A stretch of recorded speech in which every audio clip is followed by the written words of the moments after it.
Hi hello it's me പ്രീതി. അപ്പോൾ നിങ്ങൾ ഈ ഇമേജിൽ കണ്ടതുപോലെ റിയലിസ്റ്റിക് ഇമേജ് ഈസി ആയിട്ട് എങ്ങനെ വരയ്ക്കുന്നത് നോക്കിയാലോ. അപ്പോൾ വേഗം തന്നെ ഒരു പേപ്പറും പെൻസിലും എടുക്കുക, അത് സ്കെച്ച് ചെയ്യാം. സ്കെച്ച് ചെയ്തതിന് ശേഷം നമുക്ക് എന്ത് ചെയ്യാം, 3 കളേഴ്സ് റെഡ്, ഓറഞ്ച്, യെല്ലോ, ഒരു ബ്ലാക്ക് കളർ പെൻസിൽ, പിന്നെ ഒരു വൈറ്റ്നർ. ഇത് യൂസ് ചെയ്തിട്ടാണ് നമ്മൾ ഇന്നത്തെ പരിപാടികളൊക്കെ ചെയ്യുന്നത്. അപ്പോൾ അങ്ങനെയാ പരിപാടി തുടങ്ങാമല്ലേ. ആദ്യമേ തന്നെ ഓറഞ്ച് വെച്ചിട്ട് ഞാനൊരു ബോർഡർ കൊടുത്തിട്ടുണ്ടായിരുന്നു. അതിനുശേഷം നമ്മൾ യെല്ലോ എടുക്കുക. യെല്ലോ എടുത്തിട്ട് ഉള്ളിൽ നമ്മൾ ആ ഒരു സീഡ് പോലുള്ള പോർഷനിൽ നമ്മൾ നന്നായിട്ട് ഫില്ല് ചെയ്ത് കൊടുക്കുക, ബോർഡർ ചെയ്തിട്ട്. അതിനുശേഷം ഓറഞ്ച് കളർ എടുക്കുക, ബാക്ക് ടു ഫോർവേഡ് ഷെയ്ഡ് ചെയ്ത് കൊടുക്കുക. അതിന് മുന്നേ നമ്മളൊരു ഔട്ട്ലൈനും കൂടെ ഇട്ട് കൊടുക്കുക.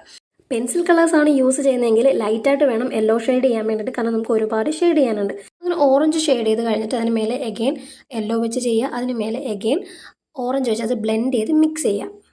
ശ്രദ്ധിക്കുക, അതിൻ്റെ ടിപ്പ് ഭാഗത്ത് യെല്ലോ പോർഷൻ തന്നെ വെക്കുക. യെല്ലോ പോർഷനിലോട്ട് വേറെ ഒരു കളറും മിക്സ് ചെയ്യേണ്ട ആവശ്യമില്ല. ആ ഒരു പോർഷൻ അങ്ങനെ തന്നെ വിട്ടേക്കണം. പിന്നെ അത് കഴിഞ്ഞിട്ട് റെഡ് കളർ കൊണ്ട് ബാക്ക് ടു ഫോർവേഡ് നേരത്തെ ഓറഞ്ച് ചെയ്തതുപോലെ തന്നെ നമ്മൾ എന്ത് ചെയ്യുക, ഷെയ്ഡ് ചെയ്ത് കൊടുക്കുക. ഷെയ്ഡ് ചെയ്ത് കൊടുത്ത് ഹാഫ് പോർഷൻ ആയി കഴിയുമ്പോൾ അതിൻ്റെ മേലെ കൂടെ ഓറഞ്ച് കളർ വെച്ചിട്ട് ബ്ലെൻഡ് ചെയ്ത് യെല്ലോ കളറിൽ ഫിനിഷ് ചെയ്യുക. അങ്ങനെ റെഡ്, ഓറഞ്ച്, യെല്ലോ പോർഷൻ എല്ലാം ബ്ലെൻഡ് ചെയ്തതിന് ശേഷം യെല്ലോ കളർ എടുത്ത് ബാക്കി നമുക്ക് ഫ്രീ ആയി കിടക്കുന്ന പോർഷൻ എല്ലാം ഒന്ന് ഫില്ലപ്പ് ചെയ്ത് കൊടുക്കണം. ഫില്ലപ്പ് ചെയ്ത് കൊടുക്കുമ്പോഴത്തേക്കും മറ്റ് റെഡ് കളറൊന്നും ബ്ലെൻഡ് ആവാതെ നോക്കണം. അതിൻ്റെ കൂടെ നടുക്കത്തെ പോർഷൻ നമ്മൾ വെറുതെ അവിടെ സ്പേസ് ഇട്ടേക്കണം. ഇനിയാണ് മെയിൻ പരിപാടി, ബ്ലാക്ക് കളർ പെൻസിൽ വെച്ചിട്ടുള്ള ഷെയ്ഡ്. ഇതാണ് നമുക്ക് ശരിക്കും റിയലിസ്റ്റിക് ഒരു ഫീൽ ഉണ്ടാക്കുന്നത്.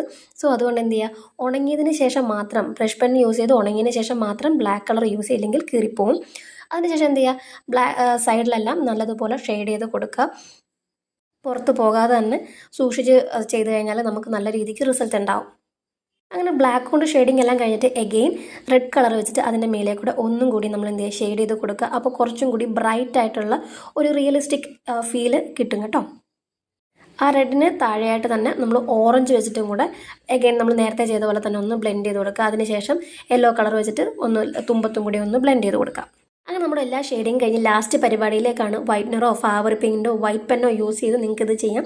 കുഞ്ഞു കുഞ്ഞു വരകളൊക്കെ ഇട്ട് കൊടുക്കുക. ഈ ഫോട്ടോയിൽ കാണുന്നത് പോലെ തന്നെ ചെയ്ത് കൊടുത്താൽ മതി.